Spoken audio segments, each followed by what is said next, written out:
ময়মনসিংহে অটোরিকশাকে বাসের ধাক্কা, একই পরিবারের ৩ জন সহ নিহত ৭। ওপারে ফের গোলাগুলি, বিকট শব্দে কাঁপছে টেকনাফের নাফ সীমান্ত। এবং শুল্ক কমলেও তেল ছাড়া বাকি ৩ পণ্যের দাম কমেনি, রোজায় সরবরাহে ঘাটতি হবে না বললেন মন্ত্রী।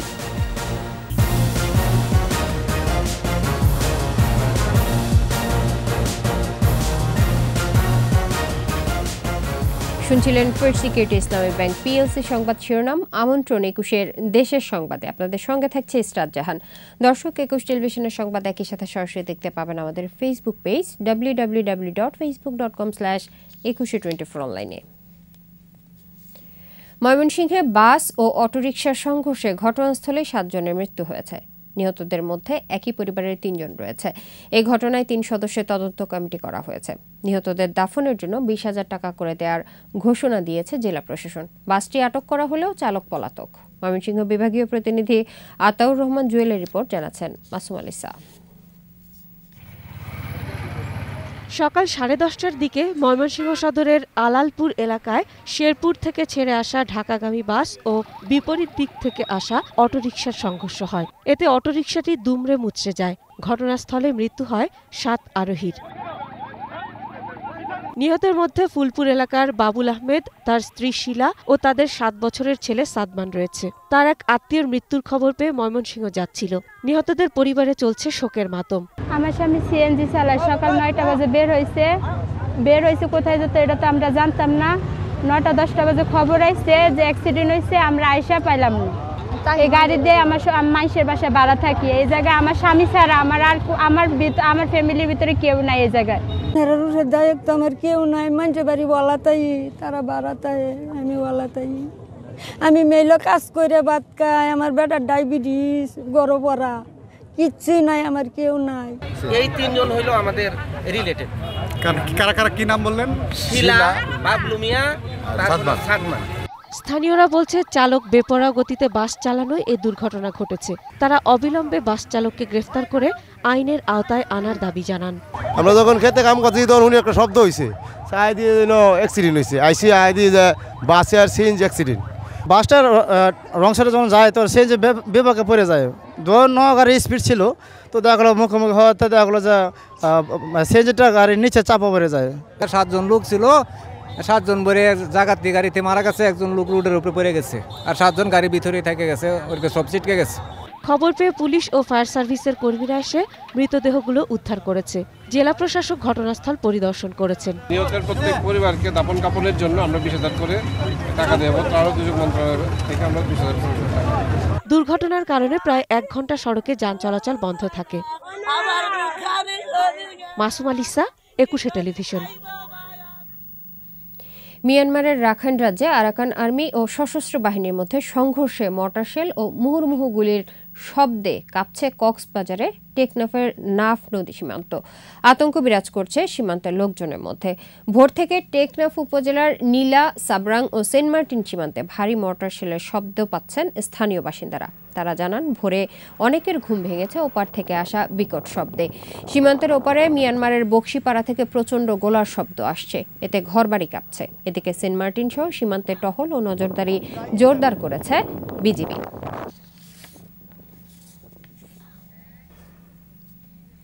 আওয়ামী লীগ সাধারণ সম্পাদক ওবায়দুল কাদের বলেছেন, বিএনপির পক্ষে ইস্যুভিত্তিক আন্দোলন করা সম্ভব নয়। পরবর্তী আন্দোলনের দিবাস্বপ্ন না দেখে পরবর্তী নির্বাচন নিয়ে ভাবারও আহ্বান জানিয়েছেন ওবায়দুল কাদের। মাহমুদ হাসানের প্রতিবেদন। বঙ্গবন্ধু এভিনিউয়ের কেন্দ্রীয় কার্যালয়ে আওয়ামী লীগের যৌথ সভা। প্রধান অতিথি আওয়ামী লীগ সাধারণ সম্পাদক ওবায়দুল কাদের। মনন প্রক্রিয়া বক্তৃতায় গণতন্ত্রকে আরও বেশি শক্তিশালী করতে দলের অবস্থান তুলে ধরেন তিনি। বলেন, আওয়ামী লীগ ও সহযোগী সকল সংগঠনের মেয়াদ উত্তীর্ণ কমিটির সম্মেলন দ্রুতই করা হবে। সার্বিক পরিস্থিতির মূল্যায়ন করা এবং দলকে গোছানো এবং দলের মধ্যে সমস্যা থাকলে সেগুলোর সমাধান করা, এই বিষয়গুলো অনতিবিলম্বে শুরু করার জন্য আমাদের সভাপতি নির্দেশ দিয়েছেন। বিএনপির কর্মকাণ্ডের সমালোচনা করে আওয়ামী লীগ সাধারণ সম্পাদক বলেন, বিএনপি ইস্যুভিত্তিক কোনো আন্দোলন গড়ে তুলতে পারেনি, পারবেও না। ফখরুল সাহেবকে বলবো, পরবর্তী আন্দোলনের কথা না ভেবে পরবর্তী নির্বাচনের জন্য প্রস্তুতি এখন থেকে নিতে শুরু করেন, সেটাই হবে আপনাদের জন্য শুভ। কঠিন বাধা ও ষড়যন্ত্রের মুখে নির্বাচন করে শেখ হাসিনা সফল হয়েছেন। বৈশ্বিক অর্থনৈতিক মন্দার মধ্যেও বাংলাদেশ এগিয়ে যাবে বলেও আশাবাদী ওবায়দুল কাদের। আমাদের গণতন্ত্রকে আরো শক্তিশালী করব। মাহমুদ হাসান, একুশে টেলিভিশন, ঢাকা। ডক্টর ইউনূসের মামলায় সরকারের কোনো হাত নেই বলে মন্তব্য করেছেন আইনমন্ত্রী আনিসুল হক। সকালে ব্রাহ্মণবাড়িয়ার আখাউড়ায় ইউনূসকে নিয়ে জাতিসংঘের উদ্বেগ প্রকাশ প্রসঙ্গে সাংবাদিকদের প্রশ্নের জবাবে মন্ত্রী মন্তব্য করেন। এ সময় বিএনপির আন্দোলনের প্রসঙ্গ টেনে আইনমন্ত্রী বলেন, দেশে গণতন্ত্র আছে বলেই তারা আন্দোলন করতে পারে, তবে উন্নয়ন ছাড়া বিএনপির আন্দোলনের দিকে আর দেশের মানুষের নজর নেই বলেও মন্তব্য করেন আনিসুল হক।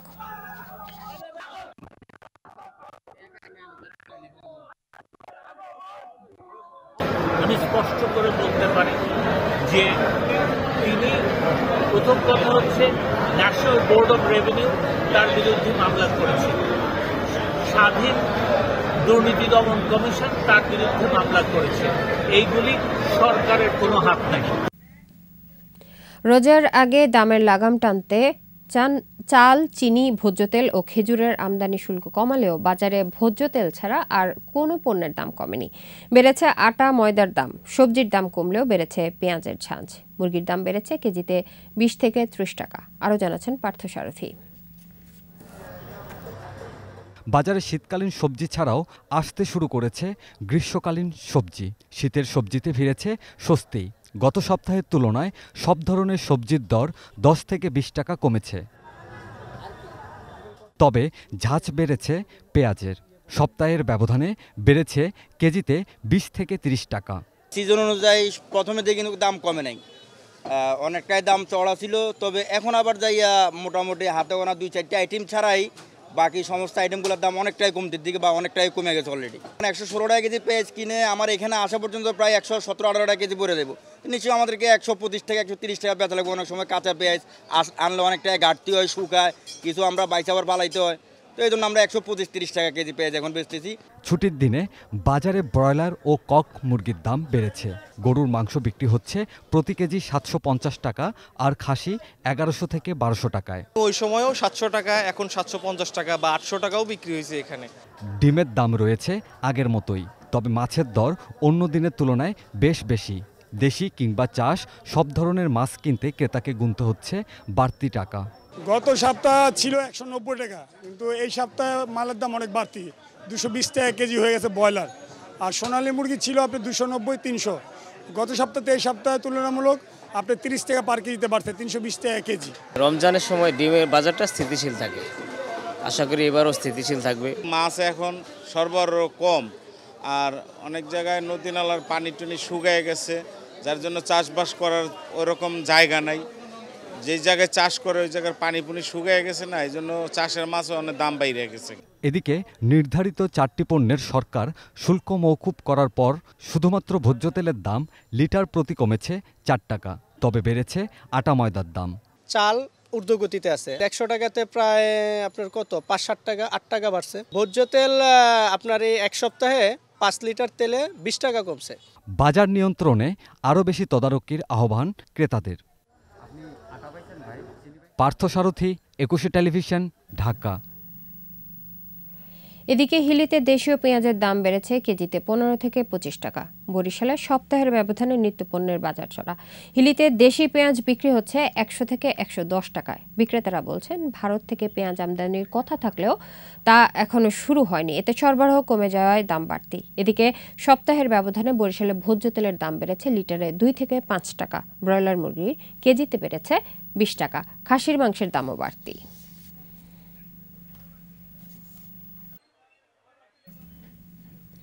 বাণিজ্য প্রতিমন্ত্রী আহসানুল ইসলাম টিটু বলেছেন, রমজানে নিত্যপণ্যের সংকট হবে না। এর মধ্যে 4টি পণ্যের শুল্ক কমিয়ে দেওয়া হয়েছে। এই সপ্তাহে আমদানিকারকদের সঙ্গে বসে তেলের দাম ঠিক করে দেওয়া হবে।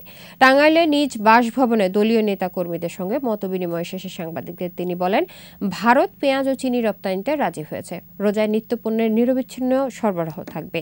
এদিকে চালের কোনো সংকট নেই, প্রায় 17 লাখ টনের উপরে মজুত রয়েছে। এছাড়া আমনের আবাদ ভালো হয়েছে। কোনো প্রতিষ্ঠান যাতে বাজার নিয়ন্ত্রণ করতে না পারে সেজন্য ব্যবস্থা নেওয়া হয়েছে বলে জানান বাণিজ্য প্রতিমন্ত্রী।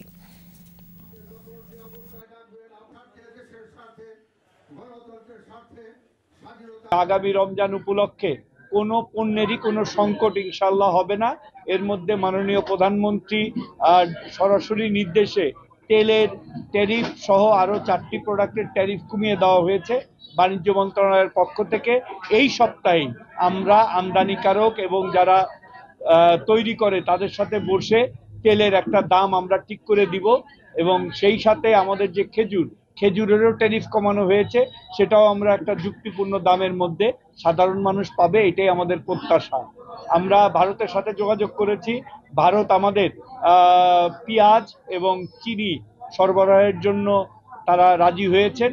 আমরা আশা করতেছি ভারত এবং অন্যান্য পার্শ্ববর্তী দেশ থেকে নিত্য প্রয়োজনীয় যে জিনিসগুলি আছে সেগুলো আমরা নিরবিচ্ছিন্ন যাতে সরবরাহ রাখতে পারি, সেই ব্যাপারে আমরা কাজ করে যাব। নিচ্ছি বিরতি, যখন ফিরছি তখন অন্যান্য খবরের সঙ্গে আরও থাকবে। লিগ্যাল এইডের সেবায় বিকল্প বিরোধ নিষ্পত্তি, কমছে মামলা জট।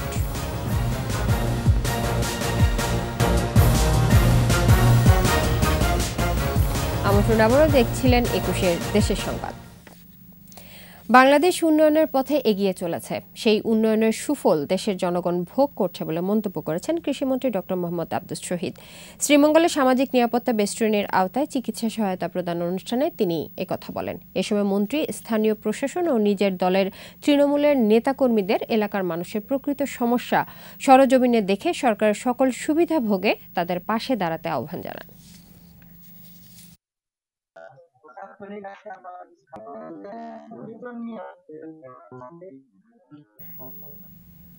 পাবনা সরকারি এডওয়ার্ড কলেজের 82 ব্যাচের শিক্ষার্থীদের মিলন মেলা হয়েছে।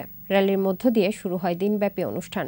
পরে প্রাক্তন শিক্ষকদের দেওয়া হয় সংবর্ধনা। সভাপতিত্ব করেন প্রাক্তন শিক্ষার্থী পুলিশ কমিশনার শহীদুল ইসলাম। এ সময় অধ্যাপক বয়ানুদ্দিন, অধ্যাপক কামরুজ্জামান, অধ্যাপক আব্দুল আওয়াল ও অধ্যাপক জহরলাল বসাককে সংবর্ধনা দেওয়া হয়। পরে হয় সাংস্কৃতিক অনুষ্ঠান।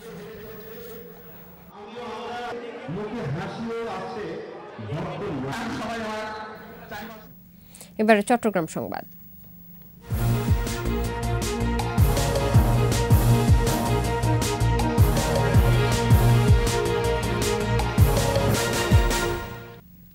স্বল্প সময়ে দেওয়ানি, পারিবারিক ও ফৌজদারি মামলার বিকল্প নিষ্পত্তি, আপোষ মীমাংসা বা প্রত্যাহারে বিনামূল্যে আইনি সেবা দিয়ে রাঙামাটির অসহায় ও দরিদ্র মানুষের পাশে দাঁড়াচ্ছে লিগ্যাল এইড। কমিয়ে আনছে মামলা জট। সট্টং চাকমার তথ্য ও ছবিতে মাসুম আলিসার প্রতিবেদন। 2015 সাল থেকে রাঙ্গামাটি জেলার অসহায় ও সুবিধাবঞ্চিত মানুষকে সরকারি খরচে আইনজীবী নিয়োগ সহ বিকল্প বিরোধ নিষ্পত্তিতে বিনামূল্যে আইনি সহায়তা ও পরামর্শ দিচ্ছে লিগ্যাল এইড। 2019 সালে একজন সিনিয়র সহকারী জজকে নিয়োগ দেয় আরও গতিশীল হয়েছে কার্যক্রমটি। তৃণমূল পর্যায়ে গিয়ে বিনা পয়সায় বাদী বিবাদীর মধ্যকার জমি, দেনমোহর ও ভরণ পোষণ নিয়ে বিরোধ এবং আপোষযোগ্য ফৌজদারি মামলার মীমাংসা ও বিচার করে দিচ্ছেন লিগ্যাল এইড কর্মকর্তারা। এতে আদালতে কমে আসছে মামলা জট। সিভিল কোর্টের মামলা নিষ্পত্তির হিসাব আবার এখানকার যে হিসাব, ওটা আমরা মিলিয়ে দেখতে পাচ্ছি যে মানুষ অনেক বেশি সচেতন হচ্ছে এবং সরকারের যে নীতি এই পুরো জেলায় লিগ্যাল এইড অফিসকে আপোষী বিরোধ মীমাংসা কেন্দ্রে পরিণত করার যে উদ্যোগ, ওই উদ্যোগটাকে বাস্তবায়ন করার লক্ষ্যে আমরা কাজ করতেছি।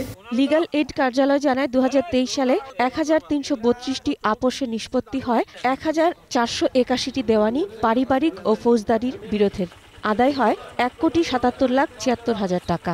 382 জন আইনজীবী নিয়োগ দিয়ে অল্প সময়ে 14টি বিচারাধীন মামলাও মীমাংসা করা হয়েছে। এর বাইরেও 1326টি আইনগত পরামর্শ পেয়েছেন মানুষ। তবে লিগ্যাল এইড কার্যালয়ে 10 জন কর্মচারীর স্থলে আছেন 3 জন। যানবাহন সংকটের সঙ্গে নেই কোনো নিজস্ব সার্ভেয়ারও। আইন যারা পাচ্ছে না তাদের জন্য কিন্তু খুব সহজে আইন পাওয়া যাচ্ছে। এলাকার যে জনপ্রতিনিধি বই যে সিদ্ধান্ত দেওয়া এটা হলো সঠিক। নিরীহ গরিবের সহযোগিতা করার জন্য উনি এখানে আসছেন। লিগ্যাল এইড স্যার এখানে আসিয়ারা সরজমিনে দেখা এবং পরিমাপ করে যদি পরিচ্ছন্ন এটা সুস্থভাবে করে দিই, মোটামুটি আমি এই জ্বালা যন্ত্রণার থেকে একটা রেহাই পাবো। এরকম ডাইরেক্ট আসিরে যে সরজমিনে আসি যে ধরনের কাজগুলো করি যা আমাদের জন্য খুব ভাগ্যবান বলে আমরা মনে করি। কার্যক্রম ও আইনের প্রতি সাধারণ মানুষের আস্থা বাড়াতে সব সংকটের নিরসন চান সংশ্লিষ্টরা। মাসুম আলিসা, একুশে টেলিভিশন। রাঙ্গামাটিতে চলছে দুদিনব্যাপী চিত্রকর্ম প্রদর্শনী। জেলা শিল্পকলা একাডেমি মিলনায়তনে মনোঘর শিশু সদনের শিক্ষার্থীদের সহায়তায় শুরু হয় এই প্রদর্শনী। চলবে শনিবার সন্ধ্যা পর্যন্ত। এতে স্থান পেয়েছে 12 শিল্পীর চিত্রকর্ম ও আলোকচিত্র। প্রদর্শনী থেকে পাওয়া অর্থ মনোঘর উচ্চশিক্ষা তহবিলে দান করা হবে। খেলার খবর। কুষ্টিয়ায় শুরু হয়েছে আন্তঃজেলা T20 gold cup cricket tournament. শহরের হাউজিং মাঠে এই টুর্নামেন্টে বিভিন্ন জেলার 16টি দল অংশ নিচ্ছে। উদ্বোধনী খেলায় অংশ নেয় মেহেরুল আলম স্মৃতি একাদশ ও ভেড়ামারা ক্রিকেট একাডেমি। প্রধান অতিথি ছিলেন পৌর মেয়র আনোয়ার আলী। বক্তব্য রাখেন পারভেজ আনোয়ার তনু, ডাক্তার কৈলাস কুমার সহ অন্যান্যরা।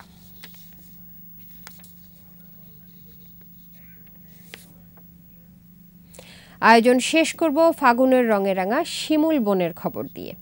ফাগুনের আগুন লেগেছে সুনামগঞ্জের শিমুল বাগানে, ছেয়ে গেছে ফুলে। একদিকে পাহাড়, মাঝখানে জাদুকাটা নদীর ঢেউ, অন্যদিকে সবুজ পাতায় বসন্তের আবাহন এখন শিমুল বাগানে। সুনামগঞ্জ প্রতিনিধি মোহাম্মদ আব্দুল সালামের পাঠানো তথ্য ও ছবি নিয়ে ডেস্ক রিপোর্ট।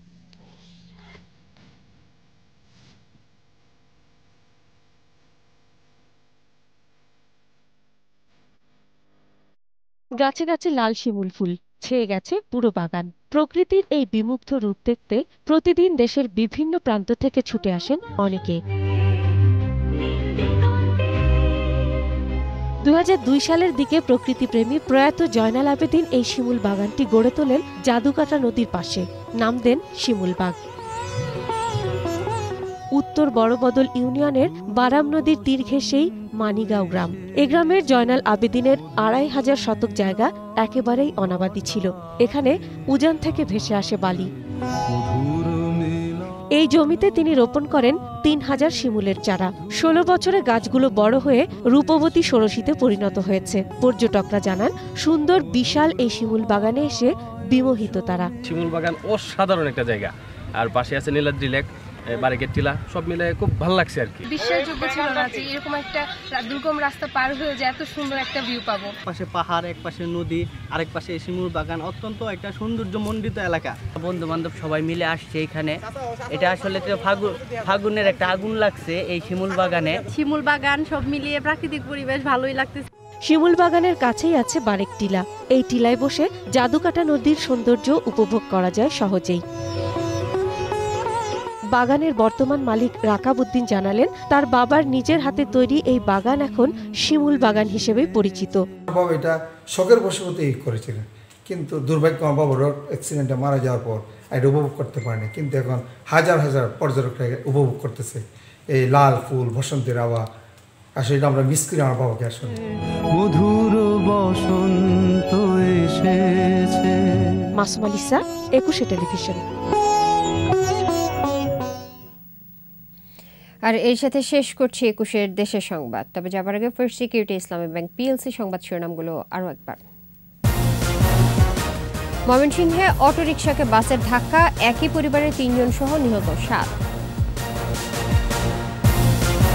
ওপারে ফের গোলাগুলি, বিকট শব্দে কাঁপছে টেকনাফের নাফ সীমান্ত। এবং শুল্ক কমলেও তেল ছাড়া বাকি 3 পণ্যের দাম কমেনি, রোজায় সরবরাহে ঘাটতি হবে না বললেন মন্ত্রী।